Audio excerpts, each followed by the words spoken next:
Hey everyone, good morning, good afternoon, and good evening. So, welcome you all to the Forum 1 of the Global Week of Action for the October. So, today we'll be discussing the topic how to mobilize local communities towards biodiversity conservation. Oh, sorry, conservation. I would like to pass the floor over to Rita, so who will be our moderator for today's discussion. So, hope you all enjoy. Thank you. Rita, the floor is yours. Thank you so much. So I'm going to start by introducing everyone, and I'll start by introducing myself. Hello, my name is Rita. I'm your moderator for today. I'm a 17-year-old student, and I'm the co-DSG for the Europe region in UN Impact Global, and I'm joining you today from Porto, Portugal. So I'll start by introducing each of our panelists today. I see Ms. Killen has just joined us a little bit before we started. I'll start by introducing Ms. Seifert. Ms. Letitia is the Program Management Officer at Health and Biodiversity Department of UN Biodiversity Council.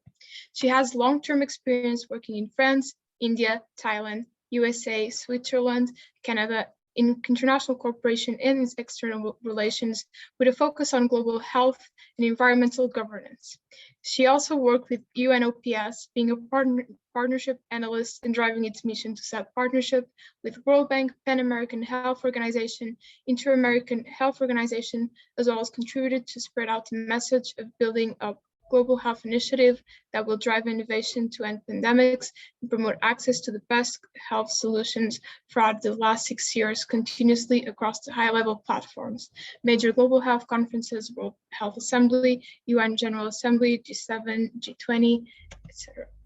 Since the beginning of her career, after obtaining her bachelor in political science from the leading university in France, Sciences Po, she has been talking and advocating for successful implementation of SDGs in South, Southeast, and Eastern part of Asia, alongside the African continent. The adoption of the post-2020 Global Biodiversity Framework and the creation of a resilient and widely accessible global health system. She writes about biodiversity inclusive health transition, leveraging linkages between biodiversity, health, and climate change, also mainstreaming biodiversity in the health sector. Ms. Seifert, the floor is yours for beginning remarks. Thank you very much for this opportunity to share about the work of the UN Convention, the Convention on Biological Diversity. So I think as the first question that was shared with me, I think it was really about how we can mobilize the communities for biodiversity conservation. And so here I think I would like to talk a little bit about the mobilization of the health sector, maybe as a starting point. And as you may know, there are many linkages between biodiversity and health. And biodiversity provides the air we breathe, the water we drink, the food we eat. Without biodiversity, there's no health. And biodiversity also supports mental health as well. I think we've all noticed that during the COVID-19 pandemic, it was really important to go outdoor and enjoy also the nature. So those links are extremely obvious. And what we have seen is an increasing mobilization of the health community and the health sector in terms of the climate change agenda. So I think there's a lot of lessons that we can really leverage from that sector. So for example, there has been a commitment from 3,000 healthcare facilities to achieve net zero emission by 2050. So in terms of, I think, looking at how we can mobilize community, I think if I just, take the example from the health sector, I think there's a lot of lessons learned. So yeah, happy just to start with that and then hear, the thoughts of other panelists. Thank you very much. Thank you so much. Up next, I'll be introducing Ms. Milene Matos. Obtaining a PhD in biology from University of Aveiro, Portugal, and additional training in science communication from University of West of England, Ms. Milene works on scientific illustration, environmental education, forest ecology, forest management plans, and sustainable forest management. She's an experienced and patient wildlife vertebrate monitorer, particularly in the context of environmental impact studies, forestry, agriculture, and invasive species control.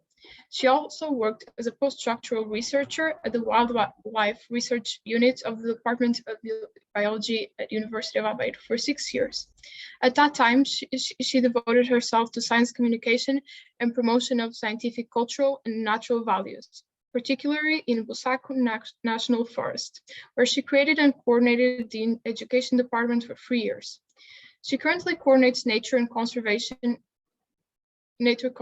and environmental education projects, working as a consultant for Portuguese municipalities and in her self-established nonprofit association, BioLiving, Nature and Education for All. Ms. Matos, the floor is yours for introductory remarks. Thank you very much, and congratulations to all to organizing this forum, which is very important, it's very relevant, particularly during this pandemic time that leads us to the importance of biodiversity. The link is very close, is if the ecosystems are doing their restoring and preventive role, if they are working properly, we wouldn't face so much of these issues. So this is a time for us to reflect also on the role that ecosystems bring to our common health and quality of life. So this is a very powerful message and moment that we can use, we, the people that are concerned about biodiversity, in explaining to people why we should care, and not just because we love butterflies or birds or whatever. Really, biodiversity has an important role in economy, in public health, in life quality of all. So as an opening statement, I would share these thoughts that, well, congratulations. We really need to discuss and to disclose these messages of the importance of biodiversity in everyone's life. So thank you. Thank you very much. Up next, Ms. Rosalind Skillen. Ms. Rosalind is a linguist, and she wants to demonstrate how communication, art, and imagination can help address a climate emergency throughout her work and endeavors. She acts as a BBC Young Climate reporter and currently engages with BBC NE to produce and broadcast climate change stories as a part of the BBC's coverage of COP26. She also hosts a podcast called Catch Yourself On, where she invites listeners into conversation around some of the most relevant topics affecting young people today. Being an occasional TEDx speaker, she talks about youth leadership and intergenerational collaboration, particularly in professional contexts. She also has lots of accomplishments, including shortlisted for Young Global Changemakers Award, one Young World Delegate, and one Young World Delegate. She will also be going to attend the OYW Summit in Tokyo 2022 to give voice to the world's young leaders and changemakers. Ms. Skillen, the floor is yours for introductory remarks. Yeah, thank you so much. I'm really looking forward to being part of this interesting conversation. As people have said, I think that protecting the natural world is going to help us to not only with our biodiversity targets, but also to reach net zero emissions by 2050. And it's particularly relevant for where I live in Northern Ireland, because obviously people know like the island of Ireland is the Emerald Isle, but that's actually not always the case. So I think it's really good that we're having this discussion, and I'm looking forward to hearing everyone else's perspectives. Thank you very much. Now I'll be introducing Mr. Eric Steinberger.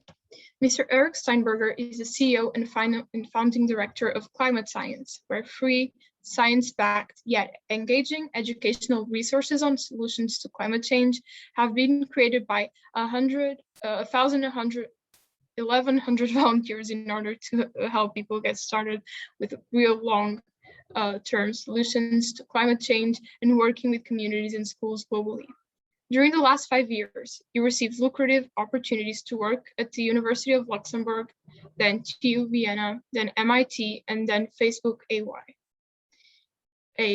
Yeah. He published as a researcher a few papers, and one of them, called Dream, is still the state-of-the-art algorithm of its type. Mr. Steinberger, the floor is yours for introductory remarks. Thanks very much for the opportunity to participate. It's a pleasure to be here. Very grateful for that. You're doing very well organizing this this event, this forum for everyone. Thanks for the kind introduction too. I think the speakers before me have done a fantastic job introducing the importance of biodiversity, and I feel they're more competent in doing so than myself. So I would just echo what they have said on the importance. Maybe to add a little bit on you know, how to get all that done. I think there are a lot of important problems out there in the world that are getting less attention than they should, while that attention is instead directed towards 15-second long TikTok videos about you know, made by very interesting teenagers dancing. I feel like some redirection of that attention to biodiversity would be interesting to explore. You know, that's at least what we're trying to do. And I feel like a lot of the focus that, you know, seeing events organized by youth, and I still, although slightly on the border of that age group now, would count myself in as part of it. I feel events like this and you know, what follows from them are exactly the answer to the question you're asking, which is how do you mobilize local communities? Well, like, you give them the context, and then you let them do whatever they want to do. And if you're lucky, you hit some really cool people who decide that they want to do things that are helpful for the world. And I feel a large part of our job as human beings with the privilege to be in chairs like ours is to make sure that many young people have what it takes to make such decisions and to follow through on them, both on a fundamentals of what you need to live perspective, but also from a perspective of empowerment and being given the opportunities to show what they are capable of. But yeah, I look forward to the discussion. Thank you very much. We will now move on to our guiding questions. If any member of the audience has any questions they'd like our panelists to answer, you could also put those in the chat, and we might have time to entertain one of those or two of those, hopefully. But we will start with a question that Mr. Steinberger already kind of went into a little bit right now. And the question is, what's your thoughts about mobilization on biodiversity conservation? And in your efforts towards conserving the environment, have you had any personal or professional experience with mobilization and its ability to drive change? I'll try to change up the order a little bit each time I ask a question. So I think I'm going to start with Ms. Rosalind Skillen. Thank you so much. Yeah, I feel like, again, it's such an important topic and it relates so much to the climate crisis as a whole.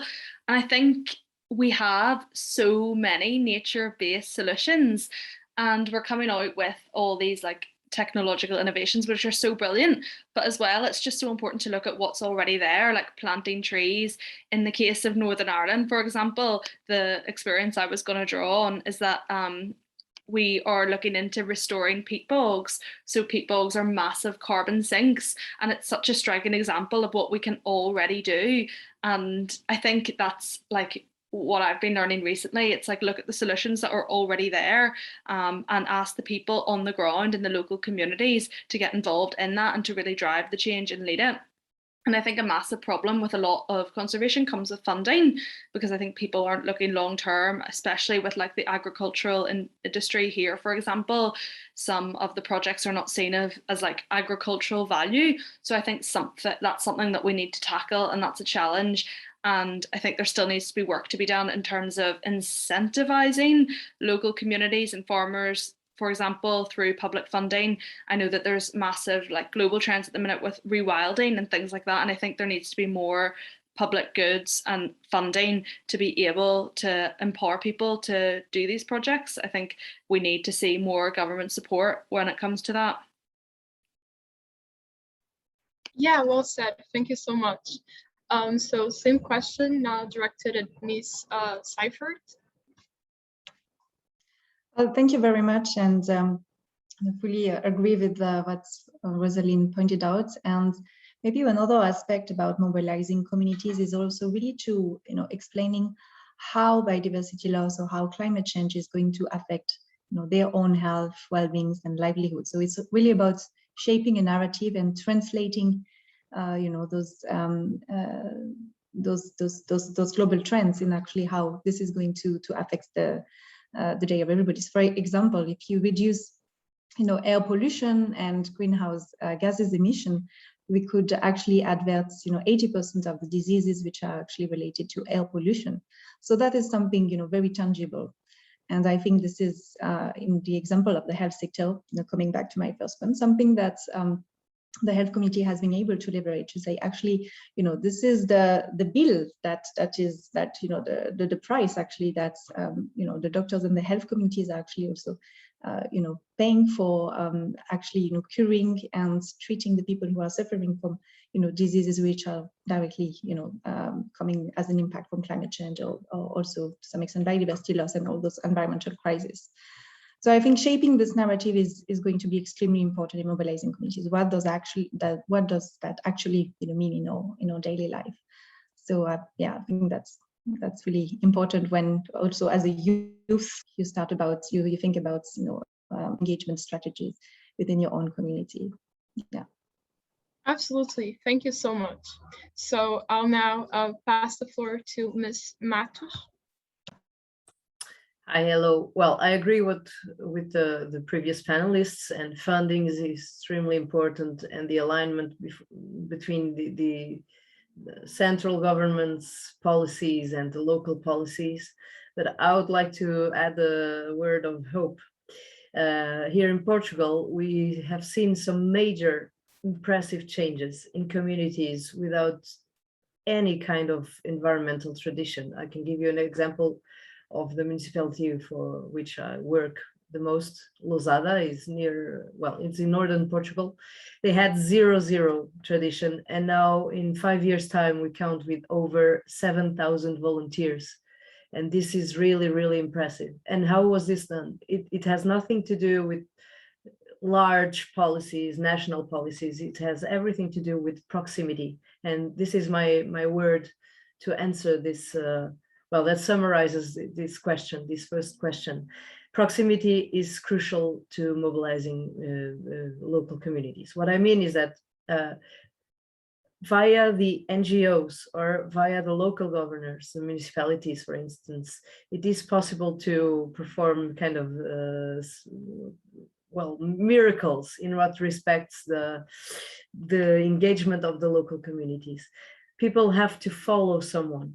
They don't go if you tell them, well, go plant trees. They don't go by their own. They follow role models. They follow kind of an institution-led something. And this institution may not be formal. It could be a group of citizens organized that ask for someone's help to do something like cleaning a river or planting trees or saving an endangered species or whatever. And it actually works if they feel they are backed up by someone. So I highlight the role of the local governments, local governors, like the municipalities, comunas, or worldwide, the shape of these local government changes, and the local NGOs that can be representative of groups of citizens. And my experience is that if you properly explain what you're doing, explain the goals, provide the means, and sometimes they are not at all expensive. It's just, things they have at home or nothing at all in terms of materials, just the goodwill of doing. If people understand the message, but mostly if they have a role model, let's say, if the mayor goes planting trees, people will believe in what is being done and they will follow. If they only sign an order and say, hey, people, let's go plant trees, it doesn't work. You need the proximity, you have to have a face to relate to, and to personally engage yourself as a leader, to having people engage too. Well, shortly, this is my view on this, and if I have to summarize it, I will use the word proximity. Yes, absolutely. Proximity is very necessary. Thank you so much. I will, Mr. Steinberger already kind of answer this, but I'll let him add anything he wants to add.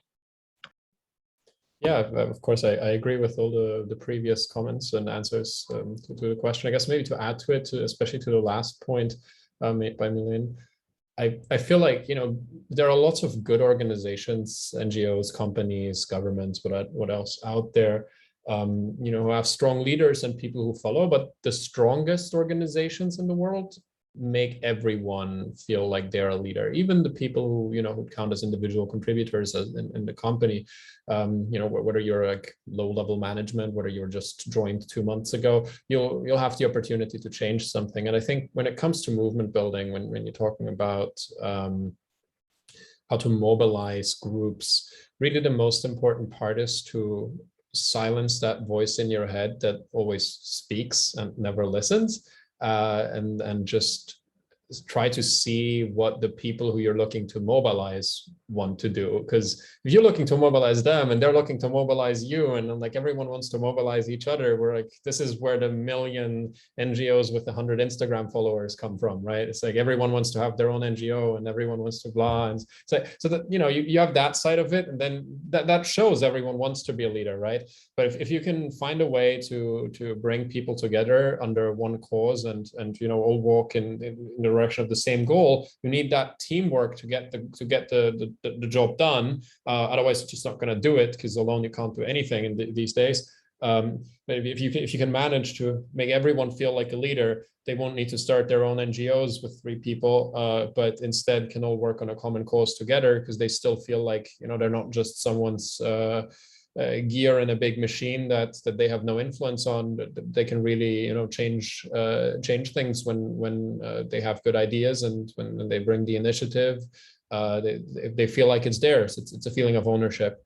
And I think the movements and the organizations that succeed at helping those who contribute feel ownership over what they do and give them a voice in what happens, and yet manage to keep everyone walking in a clear direction, are going to be the ones that succeed. So it comes less, it's less about the topic and much more about how it's structured. And I feel like there are various movements out there in the climate space in particular that have done a good job at this, and there are some that haven't done a good job at this. And you can clearly see it in which sort of audiences they attract. There's quite a lot of sort of science to data and social science that can be done on these things. I guess if under Milen's structure, if I had to summarize my point or contribution, it would be try to help everyone feel like they're a leader, and not just feel like it, but give them the opportunity to lead when they have competent ideas and initiative to do so. Yes, that's a very interesting point. Thank you so much.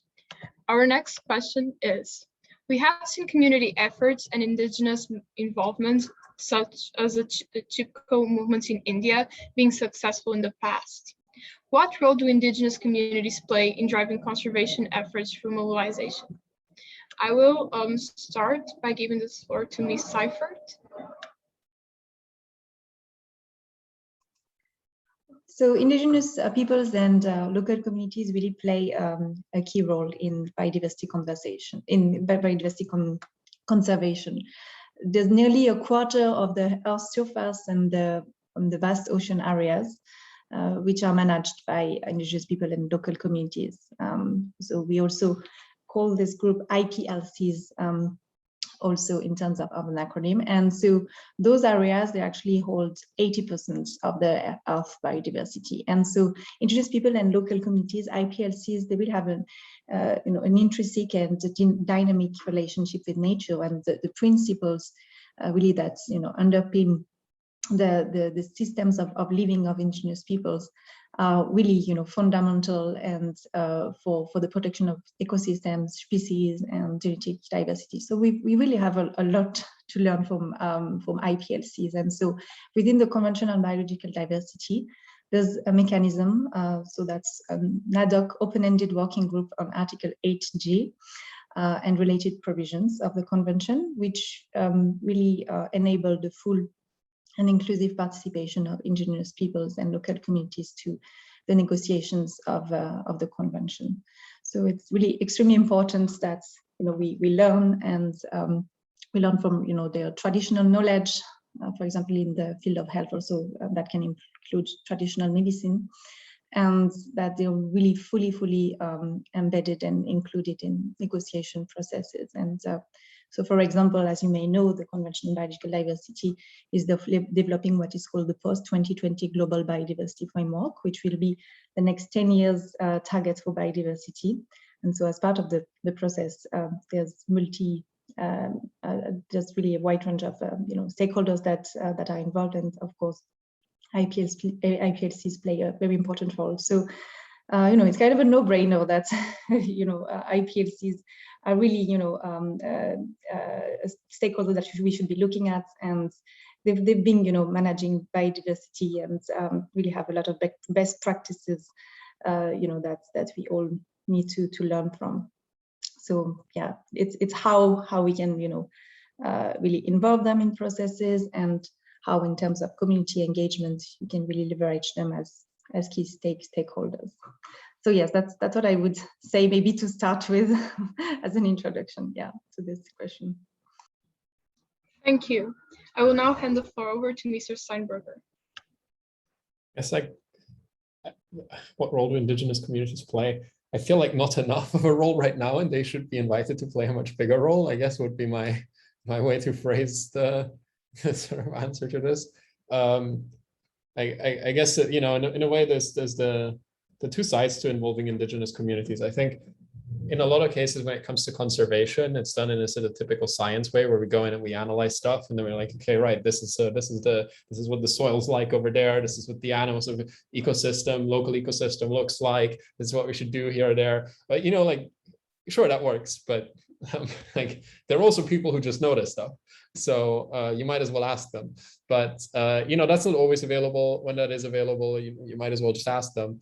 I feel like it's a slight clash with the scientific method, which I'm obviously an enormous advocate for, because it's understandable that there is limited amount of scientific method in, hey, how have you been doing this over the last 300 years?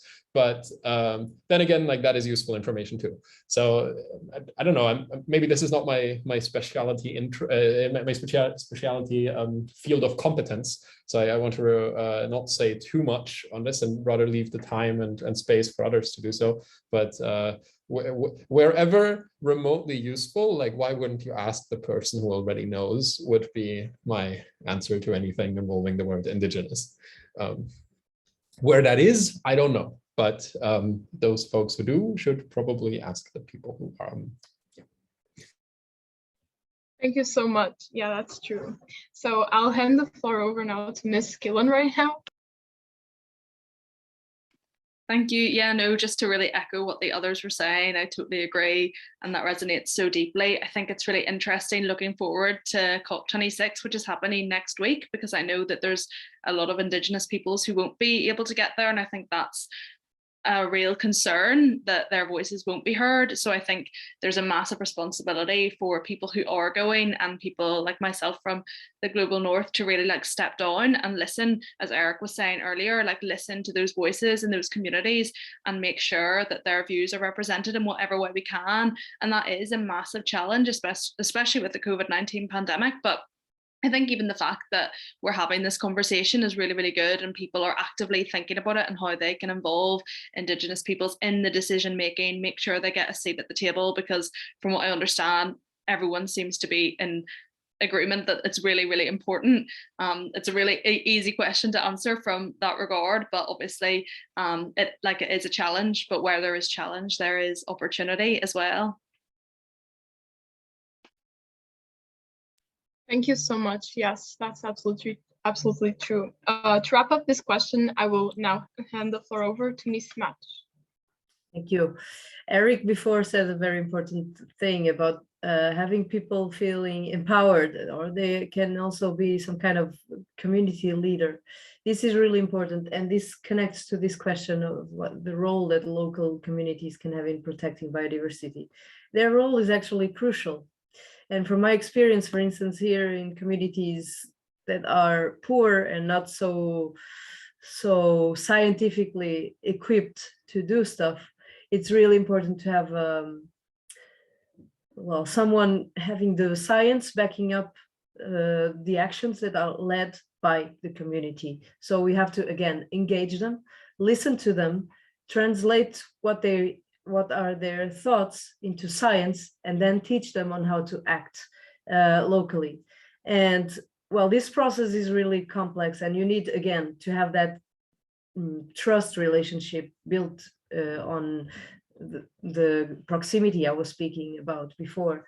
But after you have the people engaged and really believing or understanding what they are doing, they have a major role in preserving, protecting, and taking care of their habitats, biodiversity, etc. They are the ones with the local knowledge of how things evolved through the decades. They are the ones that feel, that have their hearts in their lands. So it's completely different from bringing a scientist or whatever person from outside and having to act. These persons only serve as kind of a guiding person to the actions that should be done. But it's crucial that the people feel they are engaged in the process of transformation or in the protection. Well, this is really my, well, what I have been doing for the last years. And it's really, really more effective to have the local communities in protecting the species and habitats than having higher levels of hierarchy organizations doing the work. Well, the ideal thing is to have both engaged, but the hands of the local people are invaluable in taking care of their environment. And when they are inspired, taught, and properly guided, they can perform kind of, again, the word miracles, because I've seen rivers being transformed, forests being transformed, and in a way that only with the official means it couldn't happen. So I strongly believe in local action for achieving bigger goals, and the local communities are really, really an integrative part, an important part of this local transformation. And I say local because sometimes it's really, really small scale, but it's the sum of many, many small changes that, well, perform the biggest changes. So yeah, the rule for me, answering the question, is invaluable, very, very important. Yes, thank you so much. Absolutely. So we will now be moving on to our third question, and I would like to remind all our audience members that if you have any question would like us to ask our panelists, you can always put them in the chat, and we will try to entertain one or two questions if we have time.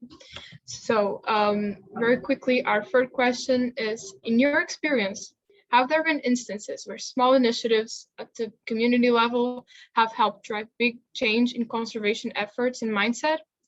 Could there be ways to do this to drive a bottom-up conservation approach? Or adding in an education component from perhaps a preschool level help? So I think we already kind of touched this topic as well. So I'm looking forward to hear what everyone has to add to this. So I'm handing the floor over now to Ms. Skillen.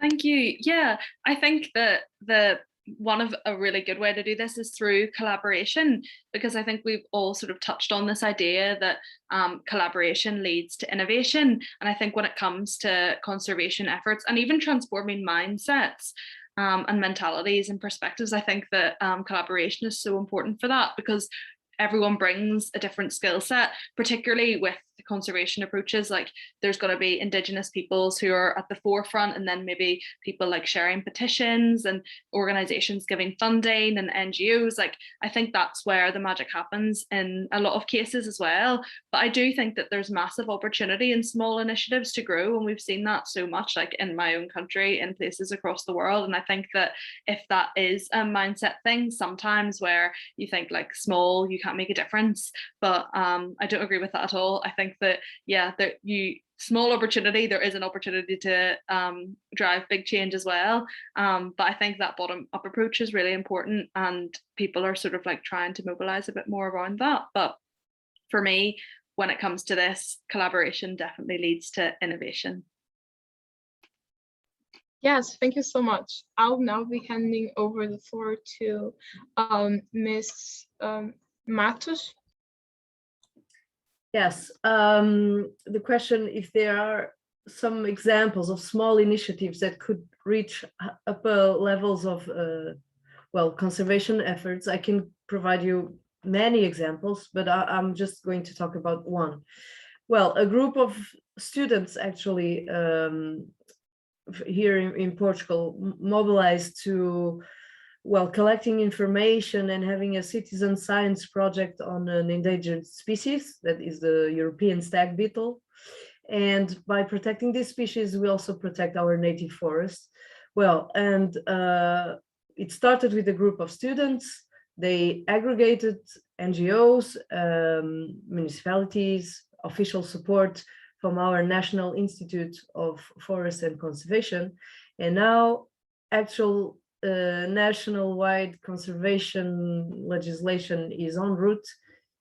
That started with a small action from a group of students. So absolutely, I believe in bottom-up approaches. And this is one example of many I could give you regarding all kinds of biodiversity, like pollinators, aquatic biodiversity, habitats, endangered species, and others. So yeah, I totally believe in this bottom-up approach. And I actually believe more in this approach than the other way around, than the top-down approaches, because sometimes they are disconnected from the territory reality and people's reality. So the bottom-up is more true to the regions where they are designated for, and reaching the upper levels, having the knowledge and the background of the territory and the landscape and the people is really, really important and more effective, because the legislative or the conservation measures, the official ones, will come out tailored and already piloted before. Then sometimes other legislation that comes out, well, disconnected from the reality. So yeah, bottom up, I think is one very effective way to go. Thank you. Thank you so much. Yes, that's a great example. So I'll hand the floor now over to Mr. Steinberger. Yes, I guess to first answer the question whether sort of small local community change can drive big change. But yes, that's quite a clear one. It doesn't mean it always does, I think. I think in most cases it drives small local community change, which is okay. Like, you know, you don't have to, not every organization has to become Greenpeace. Not Greenpeace, everything Greenpeace does is great.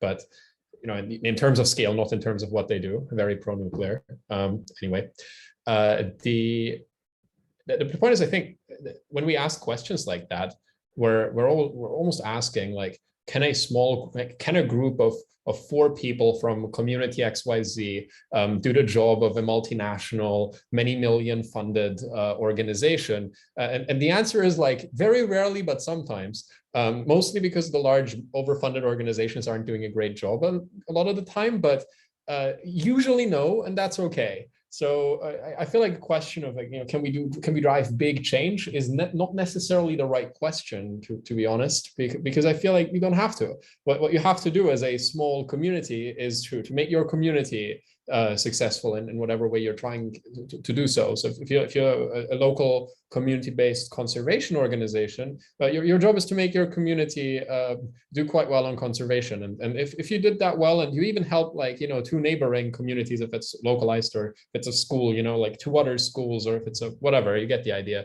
adopt the same program, like, you had fantastic success, I would say. And if those do the same, like, you started the network effect, right?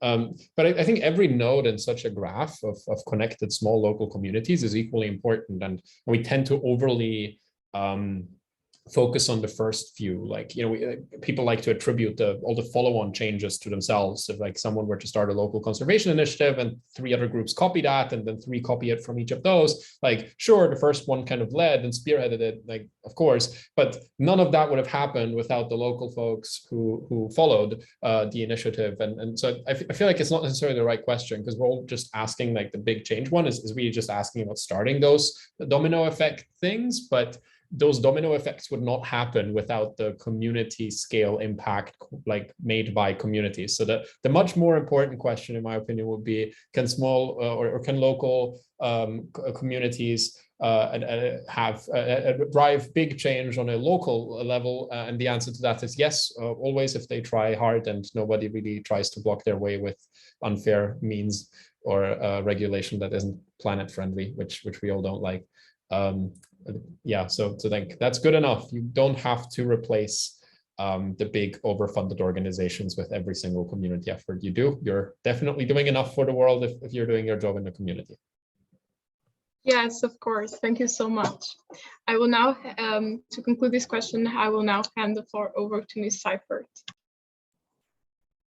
To echo what Eric said, I think it's really about, each of us having a key role to play in our own community, because ultimately, we are all part of the system.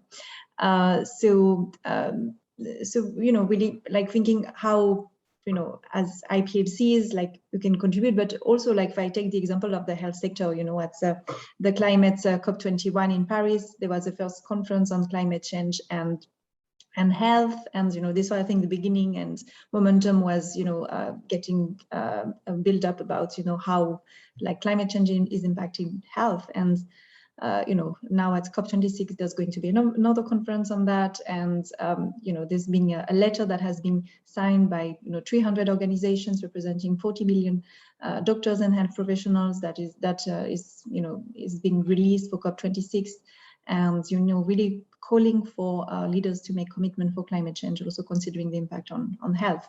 So meaning that each of the sectors and each of us in our community have actually a voice and a role to play.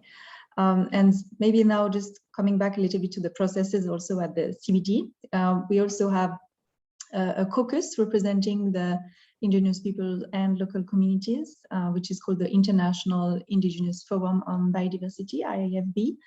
And so we've been really working with them, for example, to hold consultations in the context of the post-2020 global biodiversity framework. And so, having, the representation of Indigenous peoples and local communities represented, through a formal caucus also has been extremely helpful in driving this agenda forward.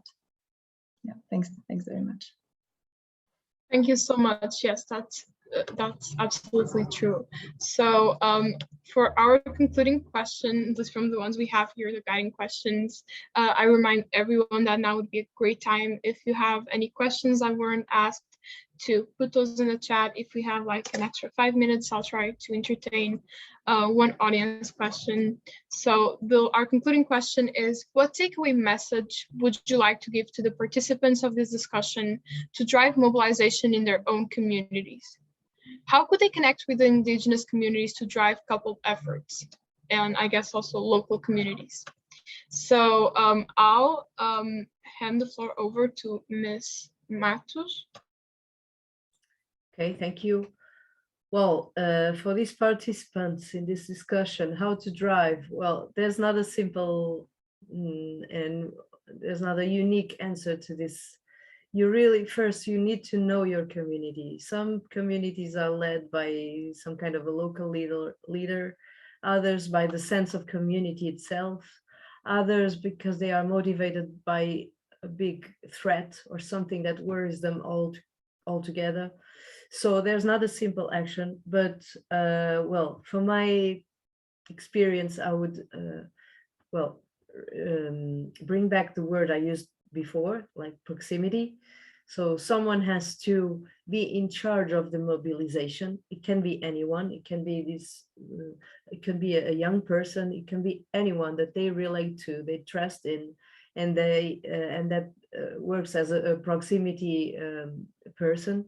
And then never forget science. Science must back things all the times. So if you are too young or a lay person, bring someone in that really knows what they are doing. This is really important for the long run, because sometimes people want to fix an issue so quickly that they do it wrong. And in conservation, it's very important not to do mistakes, and many mistakes have been done with the best intentions. And well, the people that know their job know that those mistakes and can prevent them from happening. So yeah, anyone can be a good leader if they know their stuff, if they have the right persons sharing their cause and their will to transform something. And well, trust is very important here to mobilize the local communities. So I don't know if I was clear, is what I was just thinking out loud. But yeah, I would like to share an optimistic thought that actually any fully committed person can make a change in conservation and in mobilizing their communities. So any person in this audience can become a local leader or a transformative leader. So if they really are into it and they believe in something and they have their science backing things up, and if they truly believe that it's reachable, well, don't give up and create a team that helps you bring forward with your plans. So You're absolutely clear. Thank you so much. I will hand the floor over now to Ms. Seifert. Sure. So I think in terms of really thinking how you can drive the change as an individual and in your own communities, I think the first important thing is how will you articulate the message and the narrative, and as I said in my earlier interventions, how you can translate that in terms of how biodiversity loss or climate change is actually affecting the health and well-being of people. So I think the message is extremely important. Then secondly, I think understanding the key stakeholders and the key platforms that you can leverage is also extremely key. And that can enable you to find the niches and how to engage, and really the forces that can help you driving the messages through and the engagement strategy. So for example, in terms of youth, you might have heard also of the GYBN, the Global Youth Biodiversity Network, who's really doing a fantastic job in really engaging the youth for biodiversity. So, for example, such as stakeholders could be extremely important for you in driving your community engagements. I think a third aspect is, how can you find synergies? So how you can link, for example, the conservation of biodiversity with other agendas, such as, for example, climate change, because as mentioned by the other speakers, there's a lot of nature-based solutions which can be used to mitigate also the impact of climate change. Also how it links to other environmental crises, for example, also, pollution, how pollution is also impacted by biodiversity loss. So how you can really find synergies and make linkages with the other SDGs as a way forward to advance actually the SDGs as a whole. So I think those would be the 3 key points. So a message, clear message, then the stakeholders, and then finding synergies. So that will be, I think, the key takeaway maybe for the audience for my side. Thank you. Absolutely. Thank you so much. I will now be handing the floor over to Mr. Steinberger. I think the most important part to mobilizing anyone is to be a good role model and example of what you want the movement of, whether it's, whatever size, again, doesn't matter, the group or the community to change. So if you're going to tell everyone to paint their houses yellow and your house is still not yellow, then nobody's going to paint their house yellow. I think this was mentioned by Milan before, that if you have the mayor planting trees, the whole town is going to start planting trees. If you want to mobilize anyone, you got to be like the not necessarily perfect, but very good role model of what you want to achieve.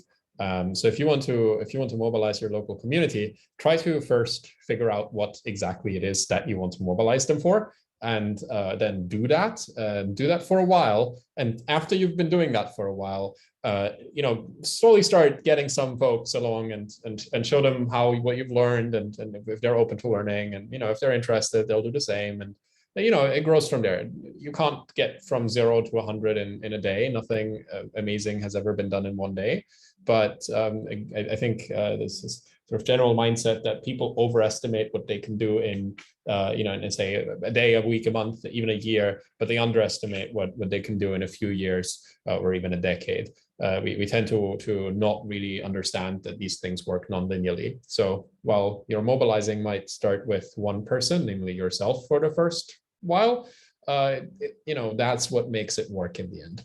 So I would suggest patience, focusing on being what you advocate people should be or do, and then after a while, like things should start rolling semi-automatically, like not fully, but you still need to push here and there, but it's not going to be huge. There's not going to be huge resistance. If something is supposed to work, it's usually not going to be the hardest thing ever to push through, unless we're talking about politics, in which case this statement is the falsest ever.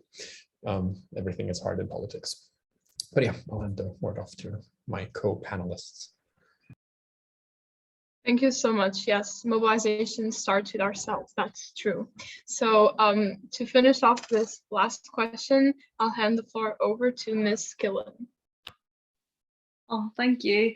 Yeah, no, just to echo what everyone else was saying, I think that point that was made about narrative and storytelling is so true, because I don't necessarily think that the data dumps and the science gets people mobilized all the time.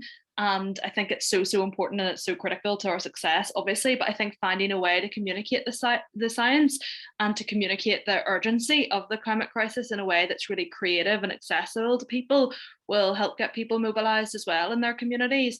So whether that be through art, storytelling, imagination, music, videography, whatever skills that you have, I think you can bring it to the climate movement and you can help your local community.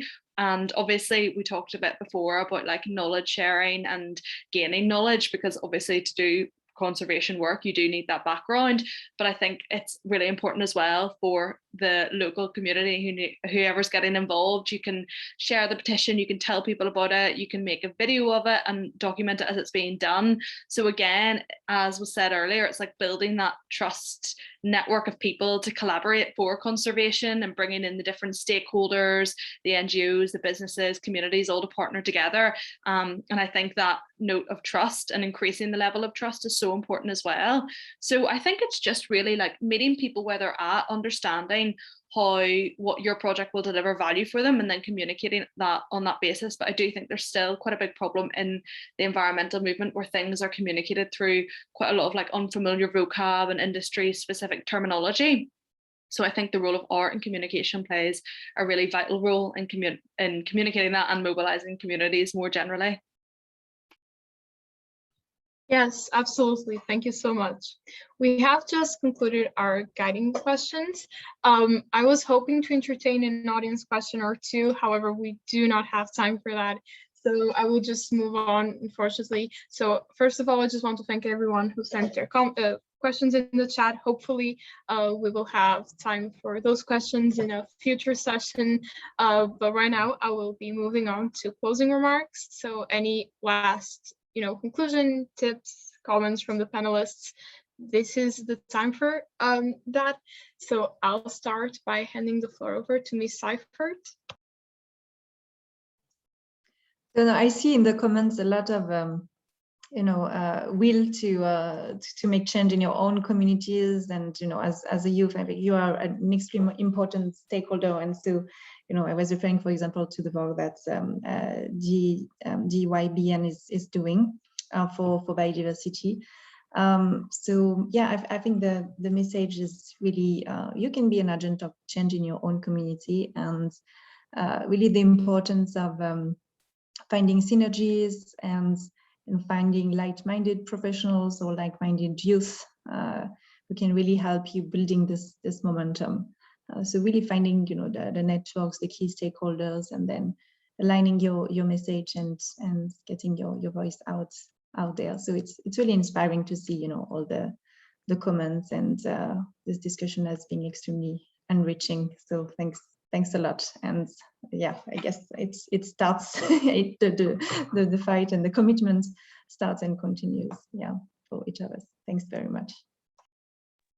Thank you so much. I'll now hand the floor over to Ms. Killen.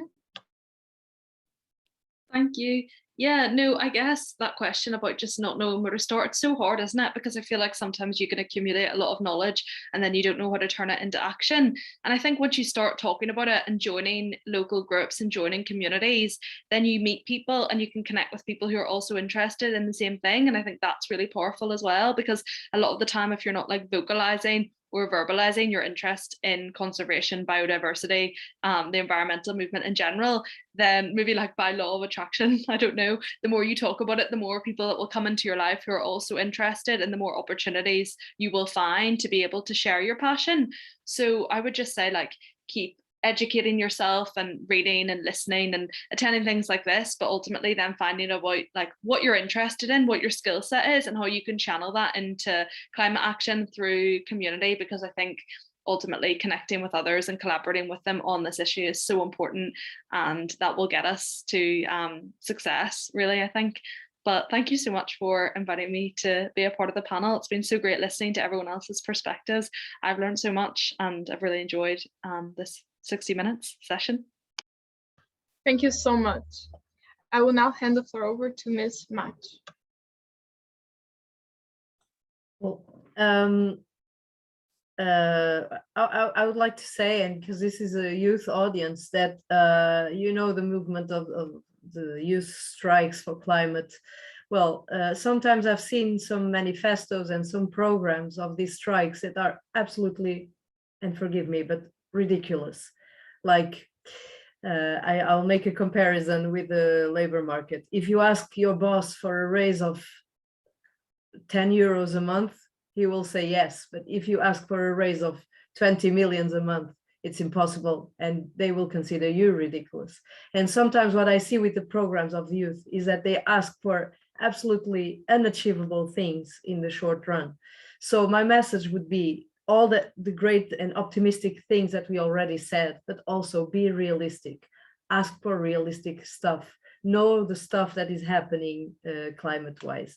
And this can be easily done if you consult with any senior researcher or any politician or people that are in the field of working climate, so that if you are realistic and if you know what you are saying, people will listen with attention to what you are saying, because you are our future, and you will inherit everything that our generation is trying to do better for the environment. So my message would be, your power, your passion is very, very important. It's really inspiring to finally see youth mobilizing for climate, environment, biodiversity, but know what you are doing. Sometimes youth is asking for impossible things, and you lose the credibility that you really, really need. So consult, create synergies, and, well, take action, but know what you're doing. So this would be my final remark. Thank you. Thank you so much. So for our last closing remark, I will now hand the floor over to Mr. Steinberger. Thank you, and also thank you for inviting me. It was an absolute pleasure. Great conversation. I really enjoyed all the views. I just want to underline what Milan just said. That's the premise on which climate science was started, that we saw youth really asking for things that were like nice, but aren't going to happen no matter what, and no matter who wants them to. Like, you know, having 100% renewables by 2030, it's like, yeah, how are you going to store that energy? And then it's like, storing. So, you know, it's okay. Like, if you're 14, you're not supposed to know everything about energy storage. That's totally fine. But you are supposed to kind of like consider that you don't know it. So I couldn't agree more. And I feel like this also goes hand in hand with a question that Lisa just asked in the chat about, and I think I just should read it out for everyone. Sort of is this is the reality, and we're just impatient and desperate, sort of referring to the comment I made before about, you know, we should all be like a bit more patient and first start with ourselves and then sort of move on to trying to educate everyone. So before we educate everyone, we should start with ourselves. I indeed think that people in our generation, but probably before that too, I just wasn't alive, are tremendously impatient.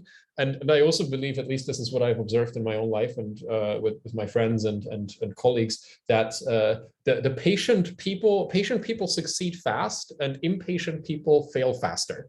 There really isn't any way to like accelerate further beyond like the fast route. And if you try to, you just fail faster. And I think that's, you know, what happened with, again, what Melinda just referred to, what happened with a lot of the demands that were proposed by various groups, such as 100% renewables by 2030. It's like you will fail very fast if you try to ask for that, just because that is never going to happen. Not because people don't want it to happen, just because like, well, draft me a plan that gets it done. It's like, sure, like you are now the president of the world. How do you do it? It is not an answerable question by 2030, at least. If you say like 2050, is right. Like let's do R&D budget increases. Let's do like deployment schedules, make grids better, electrify everything, subsidies over time with like the taxes. That kind of works out. So you can do it, right? But you have to be realistic. So I think I want to just underline what was just said, because that could be closer to what I think is literally the most important piece to succeeding with this long-term climate ambition that currently exists in biodiversity, climate, all these topics. It's really the same underlying mechanism. We need realistic goals that we can achieve. Very ambitious. I don't think they should be small. Someone wrote in the chat that we should have smaller goals. I disagree with that. I think we should have very big goals, but just achievable, and then do everything we can to achieve them. Plan that out very well, fund the right things, and stop wasting money on helicopters. It's like a story on that in the government, whatever. Yeah, point being like rational, long-term approach, solution-focused, realism, starting with yourself, not in the sense of just trying to limit your lifestyle in whatever way possible. That BP's carbon footprint, which by the way was popularized by BP, the carbon footprint is not a concept that was popularized by climate movements. That's an advertisement campaign from BP. Not in that way, but starting with yourself as in educating yourself, knowing what you advocate for, and being a good role model. Right. Thanks again for the invite. Thank you so much. Thank you so much. Yeah, that's absolutely true. I like to just to end this forum to thank, first of all, everyone who came and listened, but then and mostly all our panelists who took their time and were extremely generous and taught us so much and gave us some incredible insight into things we can do to protect biodiversity, and do that effectively by, a lot of stuff was talked about, but by, promoting proximity, choosing achievable goals, not small but achievable, asking realistic things, involving Indigenous and local communities, taking a bottom-up approach, and so much more. Thank you so much for coming, and I will now hand the floor over. I'm not sure if to Naduni or to Taskanul, however, which one, which I don't know which one of you, but whoever needs to take the floor, please take it right now, and thank you so much.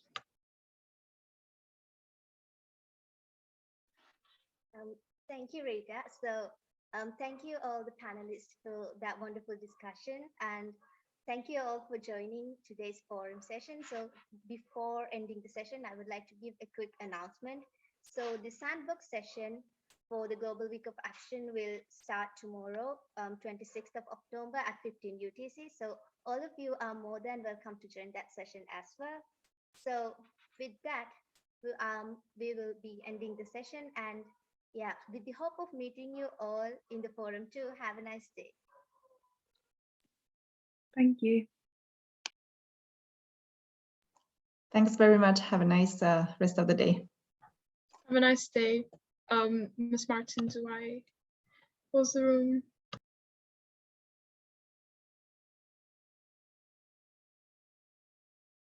Okay, thank you. I will now close the room.